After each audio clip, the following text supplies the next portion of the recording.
প্রচার প্রসারের কারণে ইসলাম কতটুকু অগ্রসর হল?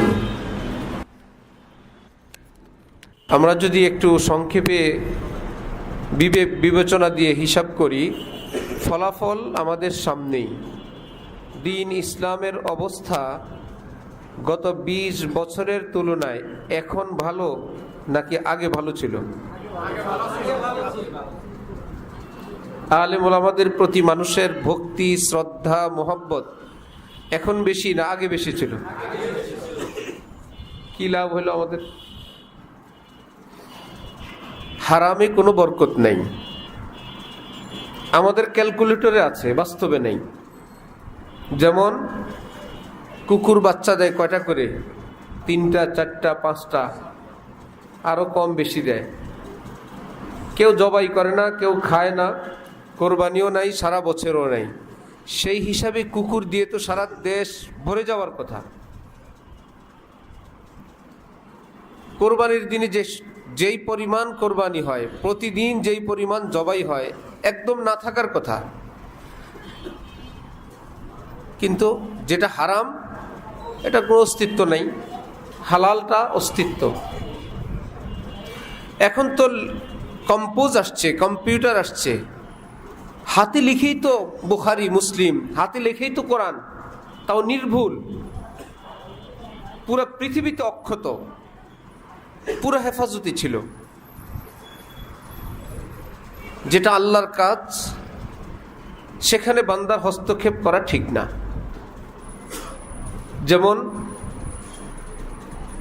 মানুষ কি খাবে, যেভাবে ঘর বাড়ি হচ্ছে, ফসলি জমিন শেষ হয়ে যাচ্ছে, মানুষ কি খাবে, এরকম একটা চিন্তা আছে না? এই চিন্তাটা তো আমাদের না, এটা তো আল্লাহর। একটা খামাখা চিন্তা, চিন্তাই করবে, গবেষণাই করবে, কোনো ফলাফল নাই।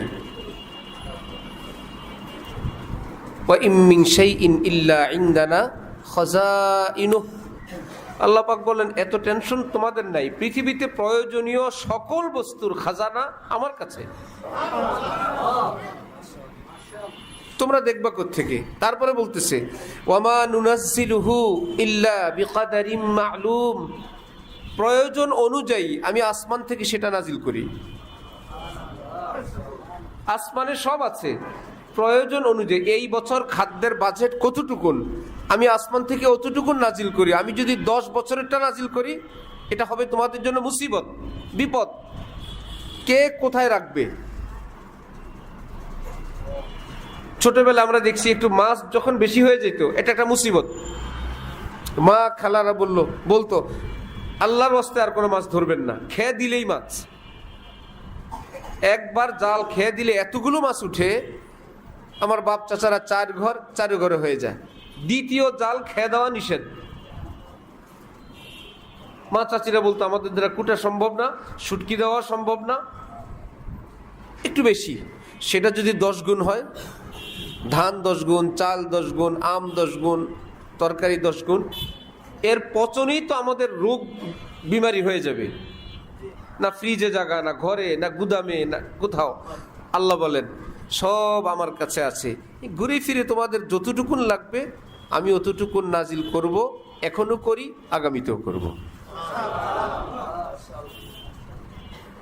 এগুলো হলো বাড়তি চিন্তা। আগামী 50 বছর পরে জমি থাকবে না।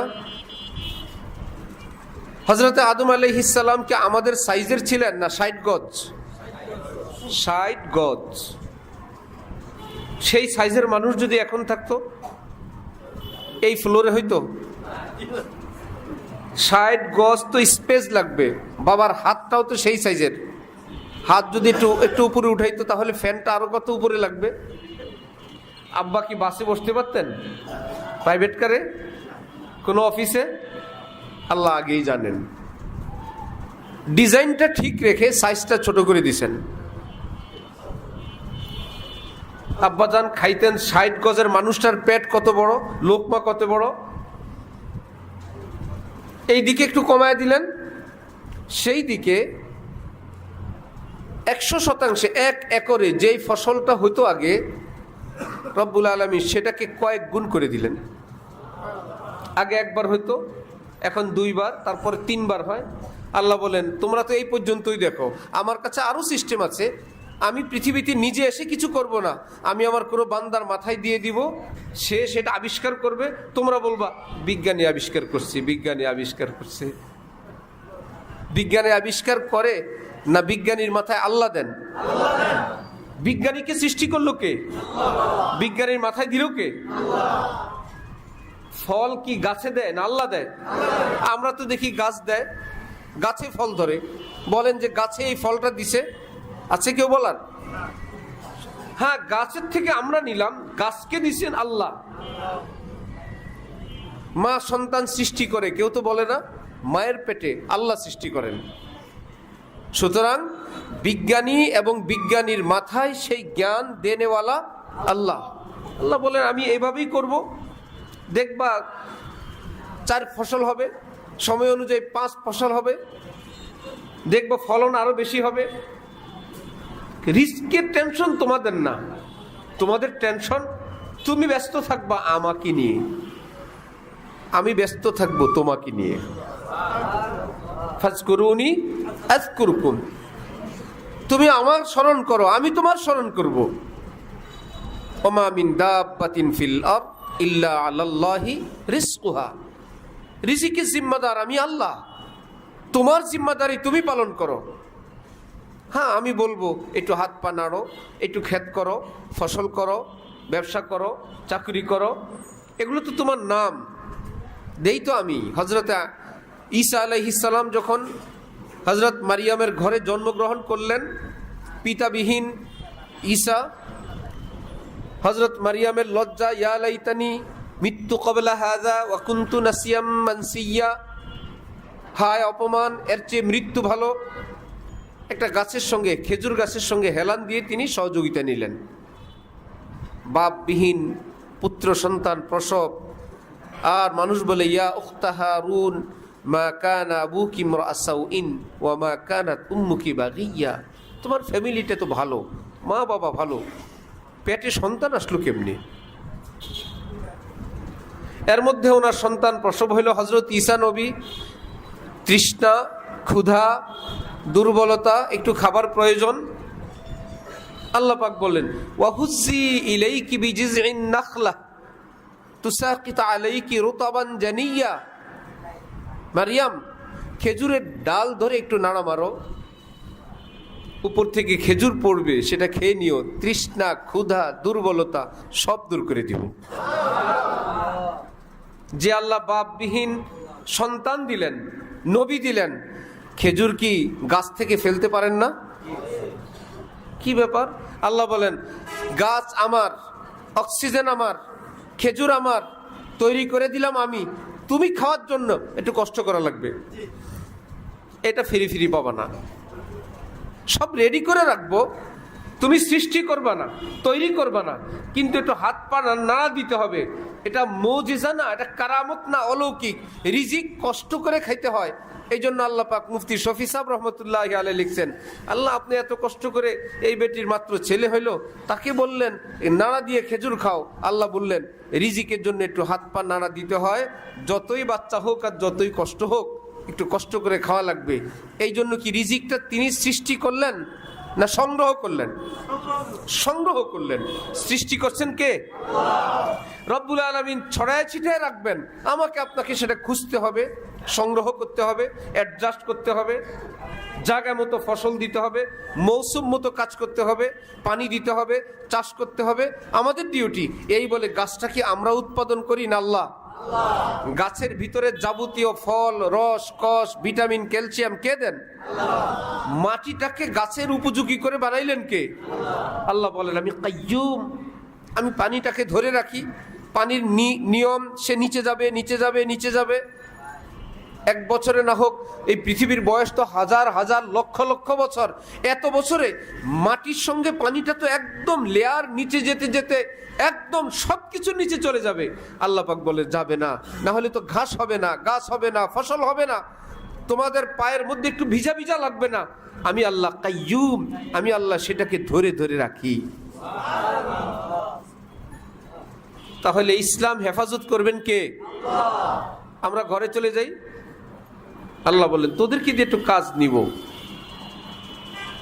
তুমি তোমারটা করো, তুমি তোমারটা করো, তুমি তোমারটা করো, একটু হাত পা নাড়ো, একটু পড়ো, একটু পড়াও, খবরদার আমার ডিউটি তোমার কাছে নিবা না। হাকিমুল উম্মত মুজাদ্দিদ মিল্লাত হযরত মাওলানা শাহ আশরাফ আলী থানভী নওয়ারাল্লাহু মারকাদাহু, ভারতবর্ষের পৃথিবী বিখ্যাত এক মহান মনীষী, এক বুজুর্গ, এক আলেম, আল্লাহওয়ালা। তিনি বলেন আমি প্রতিদিন সকালবেলা তাফসির বয়ানুল কোরআন লিখতে বসি, ফজর পড়ি, পায়চারি করি, ইশরাক পড়ি, বয়ানুল কোরআন লিখতে বসি। একদিন আমার স্ত্রী বাপের বাড়ি যাবেন, আমাকে দায়িত্ব দিলেন মুরগির খোপ খুলে মুরগিকে আপনি খাবার দিয়েন। আমি বললাম ঠিক আছে, দায়িত্ব আমার। স্ত্রী বাবার বাড়িতে, আমি আমার ডিউটিতে, আমি ভুলে গেছি মুরগির ডিউটির কথা। নিয়মিত রুটিন, ফজর, হাঁটাহাঁটি, ইশরাক, বয়ানুল কোরআন লিখতে বসি, দেখি একটা শব্দও মনে আসে না। हम खुदा खाही यो हम दुनियाए दो ই খেয়ালাস্তো মোহালাস্তো জুনু। হযরত বলেন আমি আল্লাহর কাছে 2 রাকাত পড়ে কান্নাকাটি শুরু করলাম, আল্লাহ আশরাফ আলীর উপর আপনি অসন্তুষ্ট, কি কারণ আমি তো বুঝি না, খুঁজে পাই না। হঠাৎ মনে পড়লো, ওফো, ভুলের মধ্যে তো একটাই মনে পড়ে, মুরগির খাবারের দায়িত্ব ছিল আমার, খাবার তো দেয়া হয় নাই।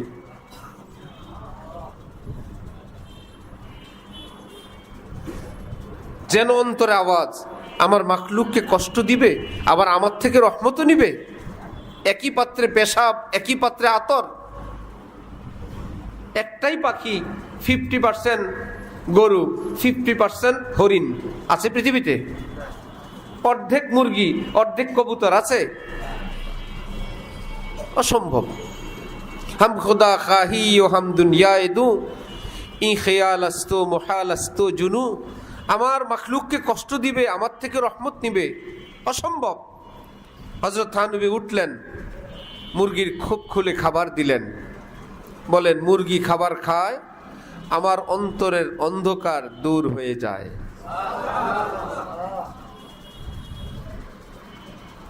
একটু পরে লিখতে বসলাম, আল্লাহ পাক দেয়া আরম্ভ করলেন। তাহলে আমার আপনার দায়িত্বটুকুন আমি করব, রহমত আল্লাহ দিবেন। হযরত বলেন এই পৃথিবীতে মুসলমানের বিজয়, হযরত থানভী বলেন যতবার আসছে আল্লাহ পাকের রহমতে আসছে। কখনোই গায়ের জোরে, সংখ্যার জোরে, চালাকিতে, অস্ত্রের জোরে মুসলমানের বিজয় একবারও আসে নাই। শুধুমাত্র হুনাইন যুদ্ধে, এর আগের যুদ্ধগুলোতে অস্ত্র সৈন্য একটু কম ছিল, হুনাইনে মুসলমানরা একটু সংখ্যা বেশি ছিল। কোনো কোনো সাহাবীর মনে আসলো এইবার তো অল্প সৈন্যেই 12টা বাজাইছি, আজকে তো আমাদের সৈন্য অনেক। আল্লাহ পাক বলেন ইয আ'জাবাতকুম কাসরাতুকুম ফালাম তুগনি আনকুম মিনাল্লাহি শাইআ। কেমন মার খাইলা, তোমাদের না সংখ্যা বেশি, আগে নজর থাকতো আমার উপর, এবার যে একটু একটু খেয়াল গেল সংখ্যার উপর, মজা নাও। তাহলে মুসলমানের বিজয় শক্তিতে, অস্ত্রে, সৈন্যে না রহমতে? এটা ফিক্সড। চারো মাযহাব, চারো তরিকা, বিনা তরিকা, বিনা মাযহাব, পুরো পৃথিবীর মুসলমানের কাছে, হক্কানি আলেমদের কাছে এই বিষয় একদম একমত যে মুসলমানের বিজয় হয় আল্লাহ পাকের রহমতে। এইবার হযরত থানভী বলেন খোঁজা দরকার, রহমত আসে কিসে? বিজয় আসবে রহমতে, রহমত আসবে কিভাবে, এটা বের করা দরকার। হযরত বলেন রহমত আসার তরিকা একটা, সেটা হলো আল্লাহ পাকের হুকুম মানা, আল্লাহ পাকের ইতাআত করা, আল্লাহ পাকের বন্দিগি করা, ইয়্যাকা না'বুদু ওয়া ইয়্যাকা নাস্তাঈনের ওয়াদা ঠিক রাখা। রাকাতে রাকাতে বলো ইয়্যাকা না'বুদ, নামাজ তোমার মেরাজ, সেই মেরাজের ভিতরে গিয়ে বলো ইয়্যাকা না'বুদ, আমি আপনারই গোলামি করি। এক বুজুর্গ গোলাম খরিদ করলেন, জিজ্ঞেস করলেন বেটা তোমার নাম কি হবে? গোলাম বলল, সরি, লজ্জা দিবেন না, আমাদের গোলামদের কোনো নাম হয় না, মালিক যে নামে ডাকে সেটাই আমাদের নাম। তাহলে কি পোশাক তোমার পরতে অভ্যস্ত? বললেন, মালিক জাহাপানা, আমাদের নির্ধারিত কোনো পোশাক হয় না, মালিক যেটা পরায় আমরা সেটাই পরি। তাহলে কি খাবার তোমার পছন্দ? বললেন, একই অবস্থা, মালিক আমাদের কি খুশি হয়ে যা দেন আমরা সেটাই খাই। বেহুশ হয়ে গেলেন মালিক, খুশি আসলেন, বললেন, যাও, আল্লাহর জন্য তোমাকে আমি আজাদ করে দিলাম। এত কষ্ট করে টাকা দিয়ে আপনি আমাকে ক্রয় করলেন, আবার আজাদ করে দিলেন, কোনো বেয়াদবি, ভুল? বললেন, না, আমি কারো গোলাম, মালিকের গোলামি কিভাবে করতে হয় আজকে তোমার থেকে শিখলাম। তুমি তো টেম্পোরারি, অস্থায়ী গোলাম। এই পৃথিবীর গোলাম আজাদ হইতে পারে, মালিক থেকে মুক্ত হইতে পারে। আমি তো হাকিকি গোলাম, আমার গোলামির থেকে ছুটি নাই, আমার ভিক্ষার বাটি থেকেও মুক্তি নাই। দুইটা হাত একত্রে করলে ফকিরের বাটি হয়ে যায়। আল্লাহ পাক বলেন, আমার দরবারও খোলা, বাটিও সাথে দিলাম, এই বাটির থেকে তোমার ছুটি নাই। এইরকম ফিক্সড গোলাম, আল্লাহুল গানিয়্যু ওয়া আনতুমুল ফুকারা। আমার মালিকের গোলামি কিভাবে করতে হয় আমার কোনো সিদ্ধান্ত নাই, আমার কোনো রুচি নাই, আমার কোনো পছন্দ নাই। মালিকের সিদ্ধান্ত, রুচি, পছন্দই আমার। এটা আজকে তোমার থেকে শিখলাম, এই জন্য খুশিতে তোমাকে আজাদ করে দিলাম। হযরত থানবী বলেন, বিজয় আসবে রহমতে। রহমত আসবে কিসে? শরীয়তের এতাআত, শরীয়তের মানার দ্বারা। শরীয়ত মানার দ্বারা, বাংলা বলি, শরীয়তে পাক মানার দ্বারা আসবে কি? রহমত। আর রহমতের দ্বারা আসবে কি? বিজয়। ওই যে একটু আগে বললাম, যেটা আল্লাহ পাকের কাজ সেটা নিজের হাতে নিতে নাই। আজকের পৃথিবীতে অত্যাধুনিক অস্ত্র, মেশিনারিজ, স্যাটেলাইট আমাদের হাতে না কাফেরের হাতে? কাফেরের হাতে না? আমরা অনেক চেষ্টা করতেছি অস্ত্র কিনবো। আমি একজন গুরুত্বপূর্ণ ব্যক্তির কাছে সংবাদ পেলাম, আমাদের দেশের কাছে বিভিন্ন দেশ অনেক ধরনের অস্ত্র শস্ত্র বিক্রি করছে, সেটাকে ফুটানোর জন্য যে গোলা বারুদ দরকার ওটা দেয় নাই।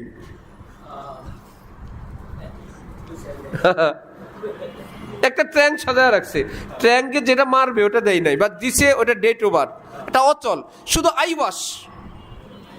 হ্যাঁ, এই অস্ত্র কেনা হয়েছে, সেটা কেনা হচ্ছে।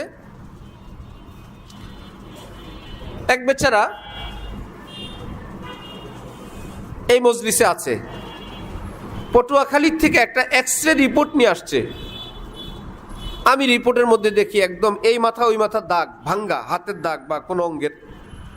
সে আমাকে বলল, হুজুর, এটা কিন্তু কোনো অঙ্গের ভাঙ্গার দাগ না, এটা মেশিনে একটু ডিস্টার্ব, যেই এক্সরে করে এই বরাবর ভাঙ্গা উঠে।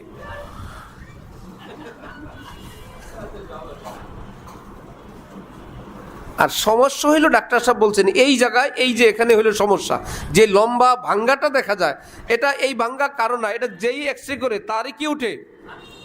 এইরকম একটা মেশিন ঢাকায় চলবে? সম্ভব? কিন্তু পটুয়াখালীর কোনো অঞ্চলে গিয়ে তো চলছে ঠিকই। এলাকার লোকদেরকে বলছে এক্সরে করা হয়, আর ডাক্তাররা ওইটাকে বাদ দিয়ে হিসাব করে এই ভাঙ্গা তো ফ্রি। ঠিক এই রকম মেশিনগুলো, যে অস্ত্রগুলো পৃথিবীর কাছে অচল, ওগুলো দেয় বাংলাদেশে, ওগুলো দেয় মুসলমানদেরকে। আমরা যেটা কেনার স্বপ্ন দেখতেছি, আমরা এটা কিনবো, সেটা কিনবো, জেট বিমান কিনবো, অমুক ফাইটার কিনবো, ওকে, সেই কিনতে কিনতে চুক্তি হইতে হইতে কাফেররা কি ওই পর্যন্ত থাকবে না, আরো আগে যাবে।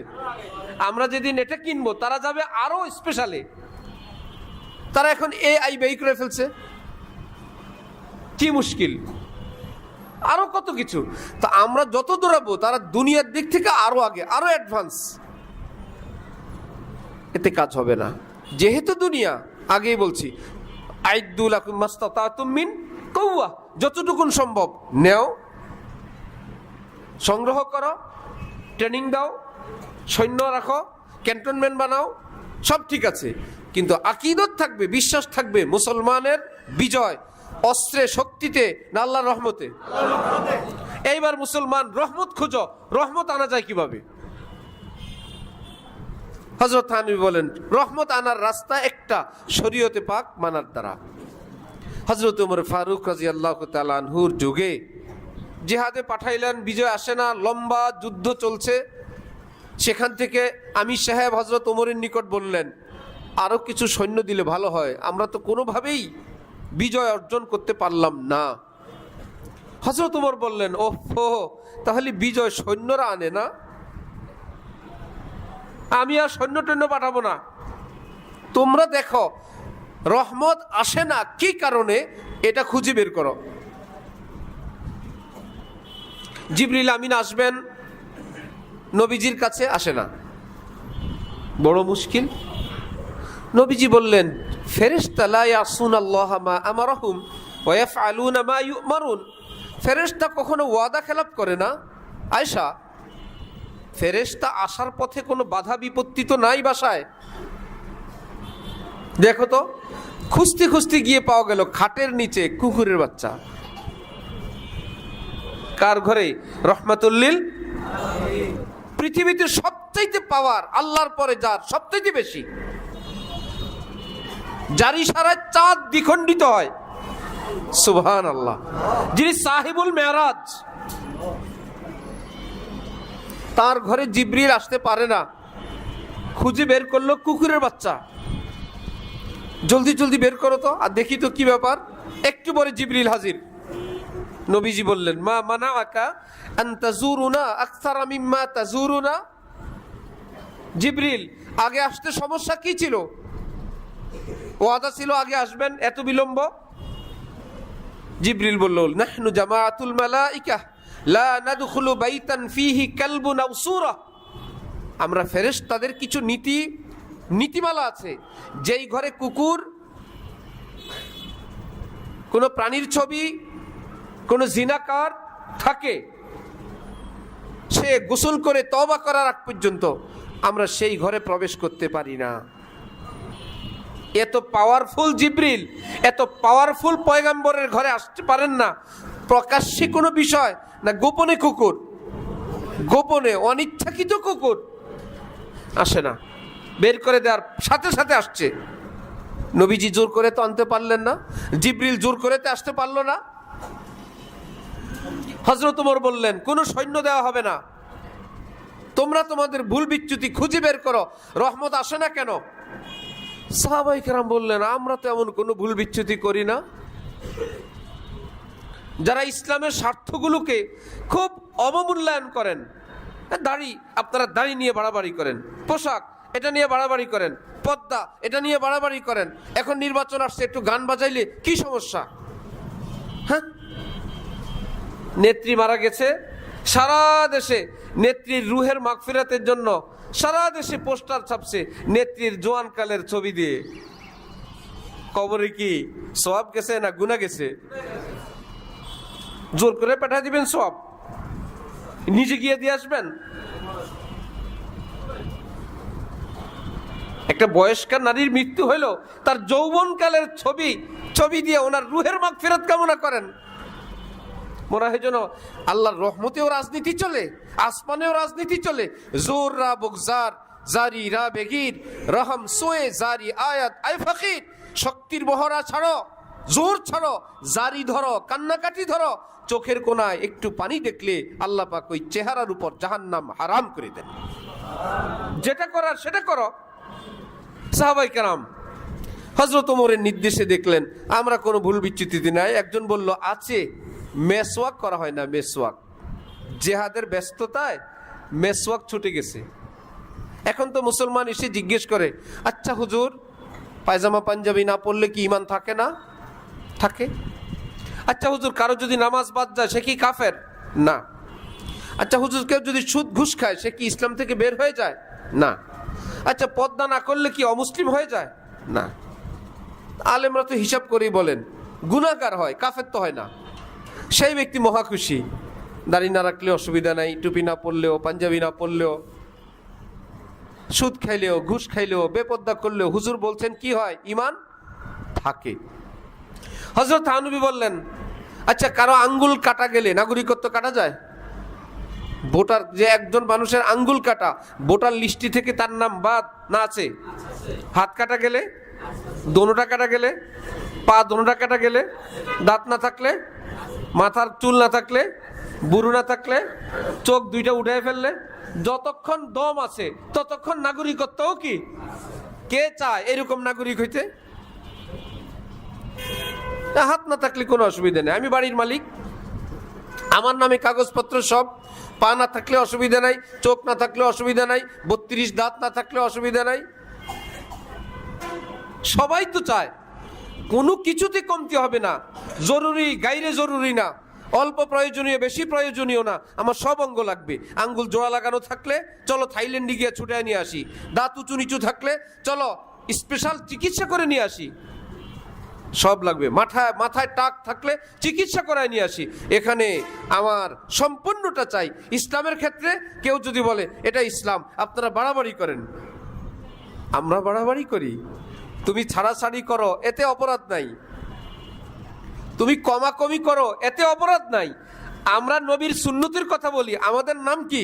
বাড়াবাড়ি। ওয়াহ, কি ফাইন সিস্টেম! সুন্নত বাড়াবাড়ি, মুস্তাহাব বাড়াবাড়ি, দাড়ি বাড়াবাড়ি, পায়জামা পাঞ্জাবি সুন্নতি লেবাস বাড়াবাড়ি, টাকনুর উপরে টাকনুর নিচে পোশাক পরা নিষেধ, এটাও বাড়াবাড়ি, পর্দার কথা বাড়াবাড়ি। ওফো, এটাও একটা ইসলাম। এই ইসলামের পয়গম্বর সাহেব কে তাহলে? আমাদের পয়গম্বর তো বলছেন এটা ইসলাম, একটা সুন্দর মাথা থেকে পা পর্যন্ত যেটা দেখলেই বোঝা যায়। হাকিমুল উম্মত তানবী বলেন কোনো ধর্ম কোথাও থাকে না, কিছু নীতিমালা থাকে গ্রন্থে, কিতাবে, ধর্মীয় পুস্তকে, কিন্তু মানুষ কিভাবে বুঝবে এই ধর্মের কার্যকলাপগুলো কেমন? থিওরি তো থিওরি, আগুনের কথা বইয়ে লেখা আছে, এটা কি আগুন? আগুনের বৈশিষ্ট্য যদি বইয়ে লেখা থাকে সেটা কি আগুন? আগুনের ছবি কি আগুন? আগুনের ভিডিও কি আগুন? কারণ ছবি ভিডিও তো গরম নাই, হিট নাই। আগুনের অরিজিনাল পরিচয় তুমি দেখাইতে পারবে না, বাস্তব আগুন নিয়ে আসো, এইটা আগুন, ধোঁয়া আছে, হিট আছে, তাপ আছে, ইত্যাদি আছে। ঠিক ইসলামের কিছু থিওরি বই পুস্তক কিতাবে আছে, এটা তো ইসলাম না, ইসলামের নাম। আমি কাগজে লিখলাম জায়েদ, এটা কি জায়েদ না জায়েদের নাম? আমি কাগজে লিখলাম জায়েদ, আব্দুল্লাহ, এটা কি আব্দুল্লাহ না আব্দুল্লাহর নাম? এই কাগজ যদি কেউ বাড়িতে নিয়ে আগে বলে আব্দুল্লাহরে নিয়ে আসছি, কাগজে লেখা আব্দুল্লাহ, আব্দুল্লাহ লেখা কাগজ বাড়িতে নিয়ে বলে আলহামদুলিল্লাহ আব্দুল্লাহরে নিয়ে আসছি বাসায়, আব্দুল্লাহ নিল না নাম নিল? ইসলামের কিছু থিওরি নীতিমালা যেটা কোরআন হাদিসে লেখা আছে, এটা তো নাম, এটার বাস্তব রূপ আরেকটা জিনিস। এই তো নামাজ, উজু, পবিত্রতা, এটা তো বই কিতাবের মধ্যে নিয়মগুলো আছে, কিন্তু দেহটা তো নাই। এই রুকুটার এই দৃশ্য এটা তো নাই, এটার বাস্তবতা তো নাই। হযরত থানবী বলেন কোন ধর্ম কেমন এটা বোঝার জন্য একটা পলিসি করি। প্রত্যেক ধর্মের লোকেরা আপনার ধর্ম মানে ধর্ম অনুযায়ী তার ড্রেস, চেহারা, পোশাক এবং চাল চলন আচরণ 10 জন করে নিয়ে আসেন, সব ধর্মের লোকেরা, হিন্দু, বৌদ্ধ, খ্রিস্টান, অন্যান্য ইহুদি ধর্মের লোকেরা। আমরা আমাদের 10 জন, বড় পীর জিলানি, খাজা মঈনুদ্দিন চিশতি, ইমাম গাজালি, হাসান বসরিকে দিন লেবাসে আমরা 10 জনকে নিয়ে আসবো। এইবার ইনসাফের সঙ্গে এক নজর তাকায় বলেন তো কাকে বেশি সুন্দর লাগে?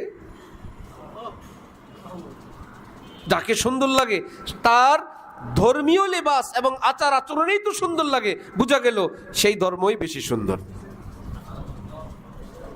এত কিছু আমরা পাবো কই? এত ধর্মের লোক আসবে কই?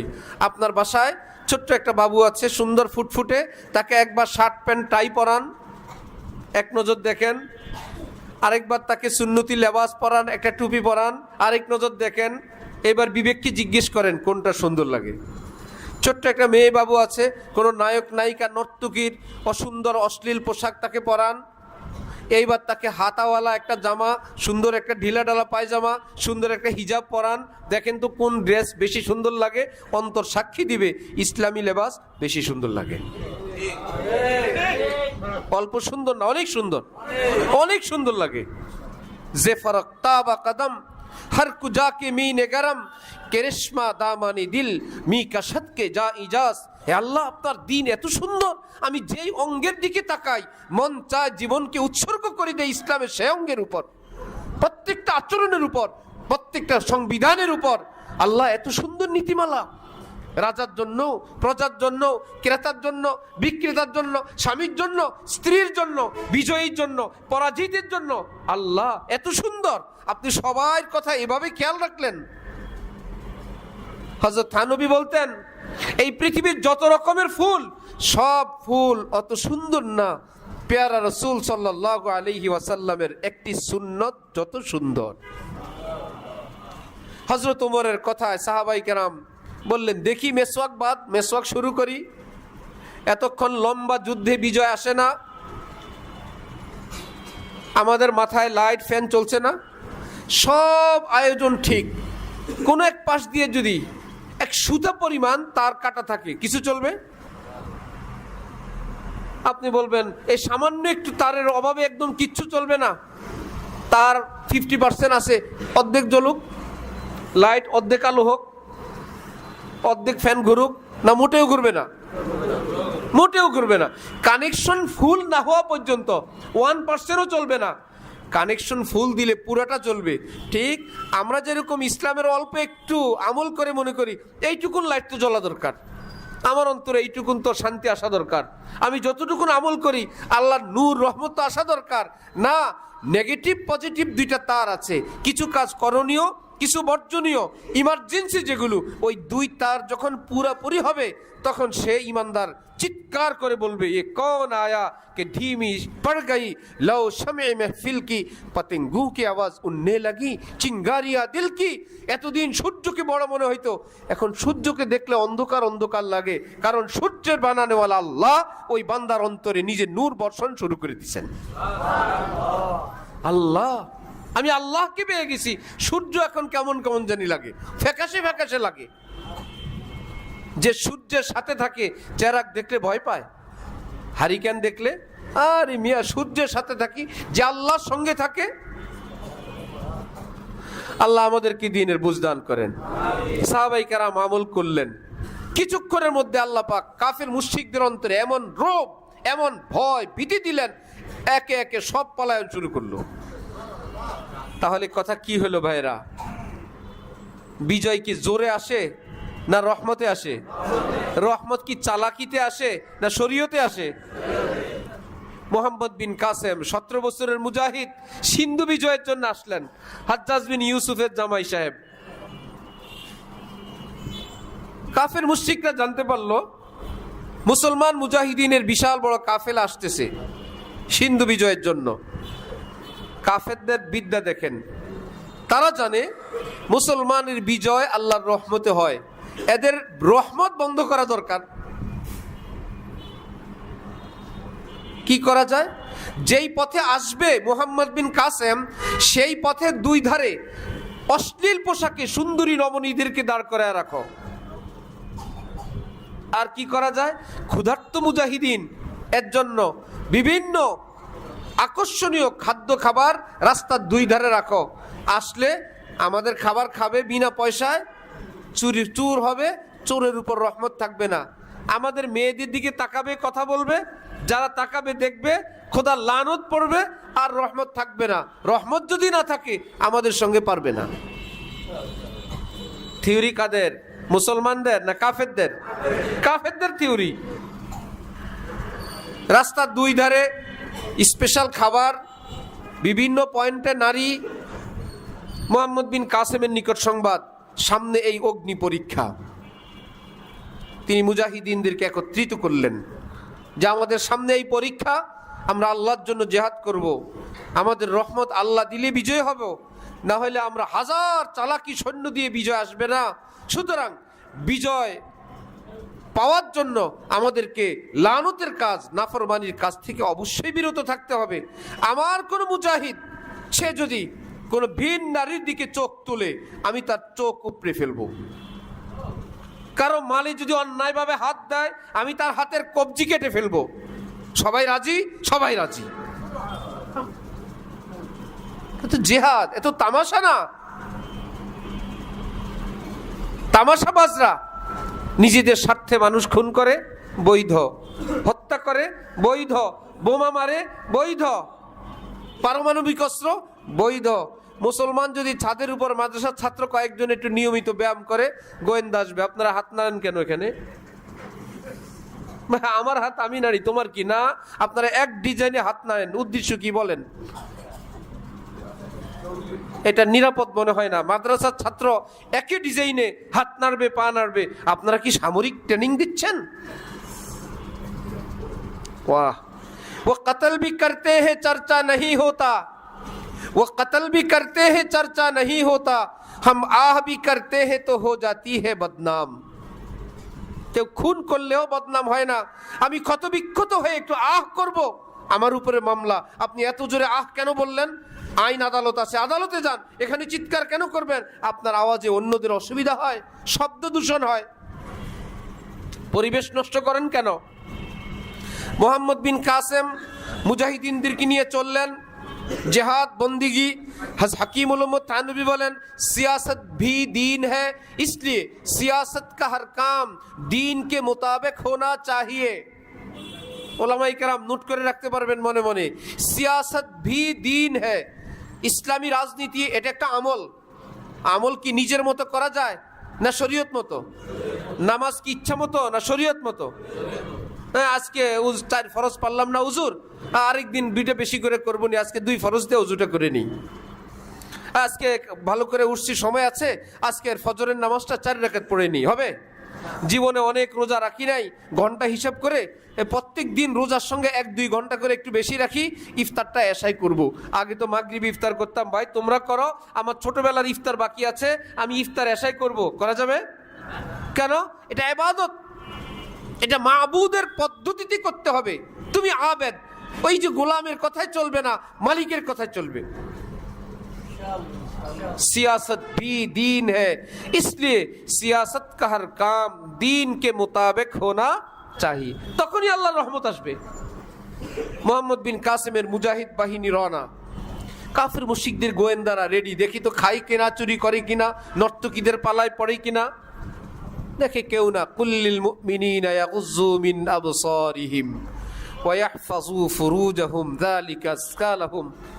সব মাথা নিচের দিকে, ক্ষুধার্ত মুজাহিদ এক আল্লাহর সন্তুষ্টির জন্য রওনা।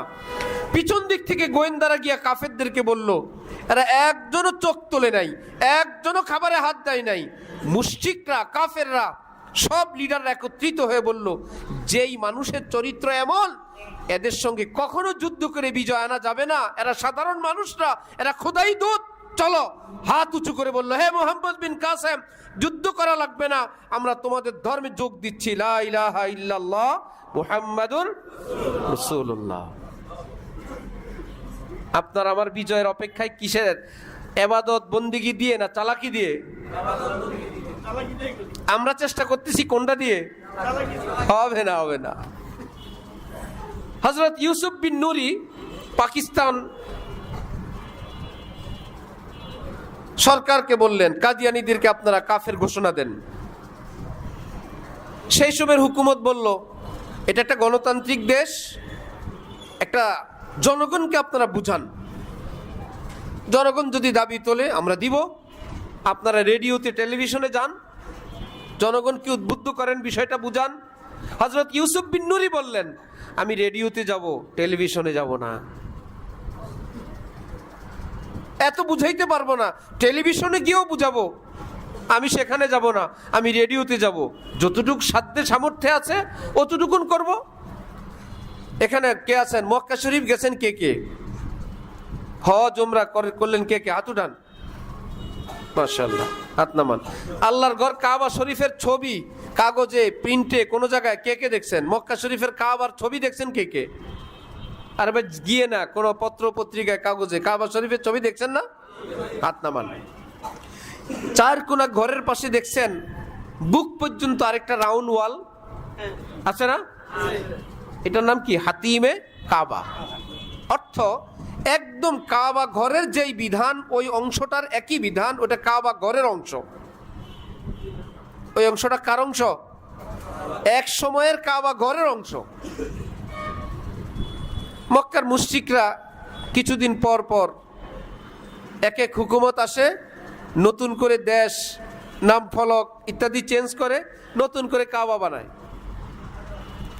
মক্কার মুশরিকরা যখন কাবা বানাইতে লাগলো, তারা সিদ্ধান্ত নিল হারাম পয়সায় কাবা বানাবো না, আমাদের হালাল পয়সা যার যা আছে, কাফেররা বলতেছি, মুশরিকরা, টাকা জোগাড় করো। টাকা জোগাড় করে যেই টাকা হলো এই ঘরটুকুন নির্মাণ করতে পারছে, বাকিটুকুন এই ওয়াল করতে পারছে, আর টাকা নাই। টাকা নাই না হালাল টাকা নাই? হালাল টাকা নাই, টাকা আছে। বললো আল্লাহর ঘরে হারাম টাকা লাগাবো না, আমরা যতটুকুন পারবো করবো, না পারলে নাই। লম্বা ইতিহাস। পৃথিবীর ওলামায়ে কেরাম একটা পর্যায়ে এসে যখন এজমা হইলেন কাবা ঘর আর ধরা ভাঙ্গা যাবে না, যেভাবে আছে সেভাবেই থাকবে, ওই মুশরিকদের সেই ডিজাইনে হাজ্জাজ বিন ইউসুফের নির্মাণ করা কাবা এটাই কিয়ামত পর্যন্তের জন্য ফিক্স হয়ে গেল। এখন আর এটাতে কেউ ডিজাইনে হাত দিতে পারবে না। কিন্তু ডিজাইনের মধ্যে কি আছে? হালাল টাকা দিয়ে যতটুকুন হয় হবে, না হইলে কাবার মতো ঘর নির্মাণ করার দায়িত্ব আমাদের নাই। এর জন্য জবাব আল্লাহর কাছে দিতে হবে না। কেন নির্মাণ করলা না? জবাব দিতে হবে না। আল্লাহ আমরা যা পারছি করছি। তাহলে আমার আপনার দায়িত্ব কি একদম কোন একটা কাজ সাকসেস করা দায়িত্ব, না আল্লাহর বন্দিগিতে সাকসেস? কাজ যতটুকুন হয় হবে, আমি কি করব? একটা কঠিন মাসালা বলি, বুঝবেন।